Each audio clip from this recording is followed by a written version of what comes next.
శ్యామ్, ప్రేమ్ ఇద్దరు కూడా సంస్థానంలో ఎవరికి కనపడకుండా మొత్తం కూడా వెతుకుతూ ఉంటారు. రమాదేవి, జగదీష్ కూడా అక్కడే ఉంటారు. వాళ్ళు ఉపేంద్రని కలిసి ఇక వాళ్ళు ఏదో చెప్పేసి వెళ్ళిపోతారు. ఇక చీకటి పడుతూ ఉండడంతో ప్రేమ్, చామంతి ఒక గది తర్వాత ఒకటి వెతుక్కుంటూ ఉపేంద్ర కంటపడకుండా వెళ్తూ ఉంటారు. ఈలోగా ఉపేంద్ర మందు తాగుతూ హాల్లో మత్తుగా తాగి పడిపోతూ ఉంటాడు. చామంతి మెల్లగా గదులన్నీ కూడా చూస్తూ ఉంటే ఒక గదిలో ఇక ఎవరినో బంధించి ఉంచుతారు.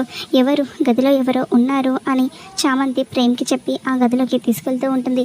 లోపలికి వెళ్ళి చూసేసరికి ఒక ఆడ మగ ఇద్దరిని కూడా గొలుసుతో కట్టేసి ఉంచుతారు. చామంతి అక్కడికి వెళ్ళి, బాబాయ్, పిన్ని, మీరేంటి ఇక్కడ ఇలా ఉన్నారు అని చామంతి అంటూ ఉంటే, ఎక్కడికి వెళ్ళిపోయావు చామంతి, నీకోసం మేము ఎంతగానో ఎదురు చూస్తున్నాం అని ఆవిడ అంటూ ఉంటుంది. అయినా కానీ మిమ్మల్ని ఇలా ఎవరు కట్టిపడేశారు అని చామంతి అడిగేసరికి, రాజావారు రాణివారిని చంపింది ఆ ఉపేంద్ర అని వాళ్ళు చెప్పేసరికి చామంతి, ప్రేమ్ షాక్ అయిపోతూ ఉంటారు. మరి చామంతి, ప్రేమ్ వాళ్ళిద్దరినీ కూడా అక్కడి నుంచి విడిపించి కోర్టులో సాక్ష్యం చెప్పించి రామచంద్రయ్య నిర్దోషి అని నిరూపించగలరా? ఇక ఏం జరుగుతుందో చూద్దాం.